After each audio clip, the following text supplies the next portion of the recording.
নামের পিছনে কিন্তু ইসলাম শব্দটা জুড়ে দিয়েছি। আমাদের লজ্জা করে না, লজ্জা করে না। আমরা ইসলাম শব্দটা রেখেছি কেন? কারণ আমাদের বাপ আমাদের ইসলাম শব্দ নামটা রেখে দিয়েছে। আমরা তাহলে নামটা পরিবর্তন করেন, ইসলামের বাইরে বেরিয়ে যান, কোনো অসুবিধার কারণ নাই, কিন্তু ইসলামে থাকবেন এবং থেকে ভেতর থেকে অন্তর্ঘাত করবেন, শত্রুতা করবেন। আমি এটা বলি না যে এরা খুব বেশি জ্ঞানী, এরা একেবারেই আনপড় এবং লেখাপড়া না জানা। ইসলাম সম্পর্কে এদের সামান্যতম পড়াশোনা নাই, এবং এদের আমাদের রাজনীতিবিদদের অনেকে আছেন যারা কোরআনের একটি শব্দ উচ্চারণ করে বলতে পারবেন না। এই যে মির্জা ফখরুল ইসলাম আলমগীর সাহেব আলোচনার মানে ওনার বক্তব্যের পরিপ্রেক্ষিতে যে প্রশ্নটা আপনি উত্থাপন করেন সেটা হচ্ছে এখানে দুটি জায়গা। একটা হচ্ছে জামাত এটা বাস্তবায়ন করছে কি করছে না একটা জায়গা, আর আরেকটা জায়গা হচ্ছে শরিয়া আইনটা কি জিনিস এবং সেটার সঙ্গে বাংলাদেশের মানুষের সম্পর্ক আছে কিনা সেটা দেখা। উনি বলছেন যে নাই, মানে অর্থাৎ বাংলাদেশের মানুষের এটার সঙ্গে যায় না এবং বাংলাদেশের পরিস্থিতি তেমন না, এবং আগে বলেছেন যে তারা এটা বিশ্বাসও করেন নাই। এখন আমার যেটা মূল বক্তব্য সেটা হচ্ছে একবার শুরুতে যেটা বলতে চাই সেটা হচ্ছে শরিয়া আইনটা কি জিনিস। শরিয়া আইনটা হচ্ছে সাধারণভাবে যে অজ্ঞ আমাদের দেশে একেবারে কোনো লুকোছাপা না করে খুব প্রত্যক্ষভাবে আমাদের দেশের যারা রাজনীতিবিদ তাদের বেশিরভাগই তাদের পড়াশোনা অত্যন্ত কম। আনুষ্ঠানিকভাবে কেউ কোনো বিশ্ববিদ্যালয়ে পড়তে পারেন বা স্কুল কলেজে পড়তে পারেন, কেউ টিপসই দেন, কেউ নামসই করেন, কেউ নানা পদ্ধতিতে তারা চলে আসেন। তারা বাংলা বাক্য বিন্যাসের ক্ষেত্রে এত ভুল করেন এই সংসদে হাস্যকর ভাবে যে বাক্যটা সঠিকভাবে গঠিত হয় না এইটি। সুতরাং ওই জায়গায় ইসলামের জায়গা তো অনেক দূরের বিষয়, কিন্তু তাদের প্রত্যেকের নাম ফখরুল ইসলাম আলমগীর সাহেবের নামও কিন্তু ফখর আল ইসলাম আলমগীর। তিনি ইসলামের বিষয়টার সঙ্গে তার ইসলামের গৌরবটা তিনি ধরে রাখেন। এইভাবে বিএনপির সব বড় নেতারাই কিন্তু মুসলিম, কিন্তু তারা মুসলিম শব্দের মানেও জানেন না। যদি জানতেন তাহলে এই কথা বলতেন না। মুসলিম হচ্ছে সে, শরিয়া কোথা থেকে আসছে? শরিয়া আল্লাহর দেয়া বিধিবিধান। শরিয়া মানে শুধু একটা একেবারে যে প্রচলিত মূর্খ, একেবারে অর্বাচীন এবং আনপড় একটা অবস্থায় শরিয়া বলতে বোঝানো হয় বোধহয় হাত কেটে ফেলবে, চুরি করলে ইয়ে দিয়ে দেবে, মৃত্যুদণ্ড দিয়ে দেবে, এরকম একটা জায়গা ধরে নেওয়া হয়েছে। শরিয়া শব্দটা হচ্ছে জীবন চলার পথ, এবং আল্লাহ এইটি যেখানে সবকিছু জমায়েত হয় গিয়ে পানির জন্য জমায়েত হচ্ছে, তাই এখানে একটা পুরো জীবন ব্যবস্থাকে শরিয়া বলা হচ্ছে, এবং সেটি হচ্ছে ইসলাম। ইসলাম টোটালটাই হলো শরিয়া। ইসলাম এরকম না যে ইসলামের একটা অংশের নাম শরিয়া, এটা কিন্তু ভুল, একেবারেই ভুল। শরিয়া আইনের একেবারে যে দণ্ডবিধি অন্য কিছু আছে সেগুলোর স্পেসিফিক জায়গা আছে, কিন্তু শরিয়া বলতে মূলত সমগ্র ইসলামকে বোঝায়। এক। দুই নম্বর কথা, এই শরিয়াটা আল্লাহ কর্তৃক প্রদত্ত। এই শরিয়া সম্পর্কে আল্লাহ আল কোরআনের 5 নম্বর সূরা মাইদার 48 নম্বর আয়াতে বলছেন, আমি তোমাদের প্রত্যেককে একটা শরিয়া এবং মিনাজ দিয়েছি, অর্থাৎ জীবন চলার বিধিবিধান দিয়েছি এবং একটা ওপেন রোড, অর্থাৎ তোমরা তোমাদের এইটার ভিত্তিতে বিবেচনা করবে যখন যে পরিস্থিতি দাঁড়াবে। কিন্তু মূল যে জায়গা আল্লাহ কোরআনে ব্যবহার করছেন, শরিয়া কোনো হুজুরের ব্যাখ্যা না, শরিয়া কোনো মুফতি বা আলেমের ব্যাখ্যা না। তিনি আল্লাহর যে বিধান আল কোরআন, সেখানে আল্লাহ স্পষ্ট করে বলছেন, আমি তোমাদের প্রত্যেককে একটি শরিয়া বিধান দিয়েছি। এই যে শরিয়া শব্দটা আল্লাহ কোরআনে ব্যবহার করেছেন 5 নম্বর সূরা মাইদার 48 নম্বর আয়াতে। আবার 42 নম্বর সূরা আশ-শূরার 13 নম্বর আয়াতে বলছেন আল্লাহ যে দিনের বিধিবদ্ধ বিধান দিয়েছেন, সারা দিয়েছেন শরিয়া।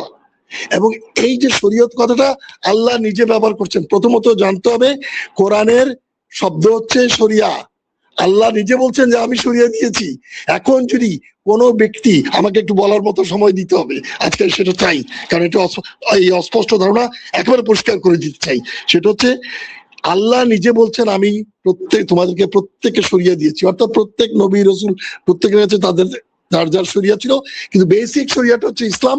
সেটা থেকে আল্লাহ কখনো সরেন নাই, এবং আল্লাহ বলছেন তিনি একটি দিনই দিয়েছেন, সেটা হচ্ছে ইসলাম, এবং সমগ্র ইসলামটাকেই শরিয়া বলা হচ্ছে। এই হলো জায়গা, অর্থাৎ জীবন চলার পথ পদ্ধতি, দিনের বিধান সমূহ, এগুলো হচ্ছে শরিয়া। এই বিধানের মধ্যে ব্যক্তি, পরিবার, সমাজ, নৈতিকতা, সমগ্র প্রশাসন, রাষ্ট্র ব্যবস্থাপনা, সামাজিক শৃঙ্খলা, অর্থনীতি সংস্কৃতি সবকিছু এর অন্তর্ভুক্ত, কোনো কিছু এর বাইরে না। সুতরাং আল্লাহ যখন বলেন আমি শরিয়া দিয়েছি, সেটি 5 নম্বর সূরা মাইদার 48 নম্বর আয়াতে বলেন, এবং আল্লাহ যখন 42 নম্বর সূরা আশুরার ইয়েতে কি বলে, আশুরার ইয়েতে 13 নম্বর আয়াতে বলেন যে তোমাদের জন্য একটা শরিয়া দিয়েছি। এই কথাটা বলার পর আপনার আমার কোনো সুযোগ আছে কিনা? যদি আমি বলি মুসলিম, মুসলিম মানে হচ্ছে আল্লাহর উলুহিয়া মেনে তার উবুদিয়ায় থেকে সমগ্র জীবন আল্লাহর ইচ্ছা অনুযায়ী পরিচালনা করা, অর্থাৎ আল্লাহর কাছে চূড়ান্তভাবে আত্মসমর্পণকারী ব্যক্তিকেই মুসলিম বলা হয়। মুসলিম মানে একটা জাতা বিষয় না। এবং এই মুসলিম শব্দটা আল কোরআনে বলছেন, আল্লাহ বলছেন তুমি মুসলিম হও, মুসলিম নয় মরো না, মুসলিম হতে বলেছেন, মুসলিম হিসেবে পরিচয় দিতে বলেছেন, বলেছেন জীবন মরণ সবকিছু মুসলিমের থাকবে আল্লাহর জন্য। এবং সেইটা কিভাবে আল্লাহ বলেছেন যে মুসলিম সকল নবী রাসূল মুসলিম ছিলেন, তাইলে আল্লাহ মুসলিম হতে বলেছেন, তার কাছে আত্মসমর্পণ বলেছেন। আল্লাহ আমাদের খালিক, আল্লাহ আমাদের মালিক, আল্লাহ আমাদের সৃষ্টি করেছেন, আল্লাহ আমাদেরকে জীবন দিয়েছেন, আল্লাহ আমাদেরকে পোষণ প্রতিপালন করছেন, এবং আল্লাহ আমাদের মৃত্যুর মালিক, এবং আল্লাহ আমাদের ইহকাল পরকালের সব একমাত্র মালিক, আনকোয়েশ্চেনেবল টার্মে। তাহলে তাই যদি হয়, তাইলে আল্লাহ যদি বলেন শরিয়া, তাইলে আপনার পছন্দ ইম্পর্টেন্ট না, আল্লাহ একমাত্র আল হক, সেই হিসেবে আল্লাহ যেটা শুদ্ধ জানেন, তিনি যে পথ সৃষ্টি করেছেন সেই পথ আমাদেরকে মানতে হবে। আপনি যদি মুসলিম হন, তাহলে আপনার এই কথা বলার কোনো অধিকার নাই। কোরআনের যে আল্লাহর দেওয়া ইনস্ট্রাকশন যে শরিয়া মানতে হবে, এবং সেটা 5 নম্বর সূরা, আমি বারবার বলছি, সূরা মাইদার 48 নম্বর আয়াত খুব প্রত্যক্ষভাবে, আর পুরো কোরআন জড়িত আছেই। আর হচ্ছে 42 নম্বর সূরা, সূরা আশুরার 13 নম্বর আয়াত, খুবই স্পষ্টভাবে আল্লাহ বলছেন যে এটা মানতে হবে।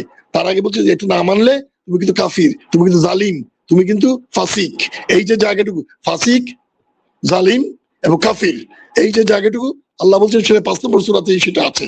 তাইলে দেখা যাচ্ছে যে আল্লাহ নিজে বলছেন তোমাকে শরিয়া মানতে হবে।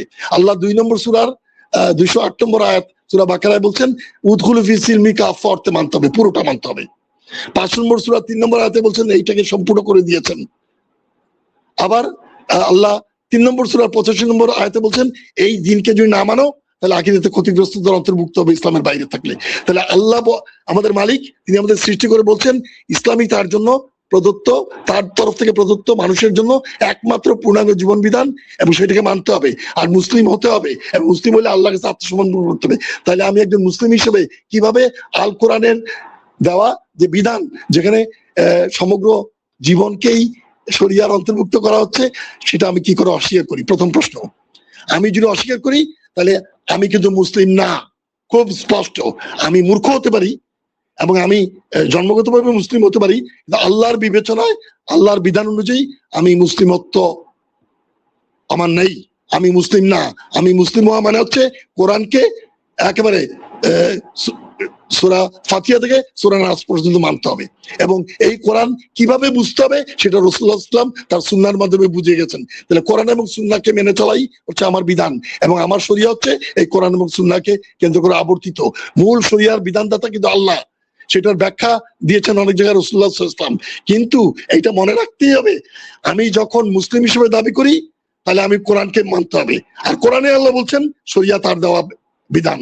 তাহলে জীবনের বিধান, বিধিবিধানের সমষ্টি, পথ চলার সমষ্টিকে যদি শরিয়া বলা হয়, আর আমি যদি বলি সেই শরিয়া আমি বিশ্বাস করি না, আমি যদি বলি সেই শরিয়া বাংলাদেশের মানুষের সঙ্গে যায় না, আমি যদি বলি বাংলাদেশের রাজনীতিতে মানুষ এটা চায় নাই, এই যদি দাবি করি, প্রত্যেকটা দাবি মিথ্যা। এটার সঙ্গে আমার যুক্ত আছে আমার অজ্ঞতা, আমার মূর্খতা, আমার ইসলাম সম্পর্কে না জানা। অথচ আমাদের সবার নামের পিছনে কিন্তু ইসলাম শব্দটা জুড়ে দিয়েছি। আমাদের লজ্জা করে না, লজ্জা করে না। আমরা ইসলাম শব্দটা রেখেছি কেন? কারণ আমাদের বাপ আমাদের ইসলাম শব্দ নামটা রেখে দিয়েছে। আমরা তাহলে নামটা পরিবর্তন করেন, ইসলামের বাইরে বেরিয়ে যান, কোনো অসুবিধার কারণ নাই, কিন্তু ইসলামে থাকবেন এবং থেকে ভেতর থেকে অন্তর্ঘাত করবেন, শত্রুতা করবেন। আমি এটা বলি না যে এরা খুব বেশি জ্ঞানী, এরা একেবারেই আনপড় এবং লেখাপড়া না জানা। ইসলাম সম্পর্কে এদের সামান্যতম পড়াশোনা নাই, এবং এদের আমাদের রাজনীতিবিদদের অনেকে আছেন যারা কোরআনের একটি শব্দ উচ্চারণ করে বলতে পারবেন না।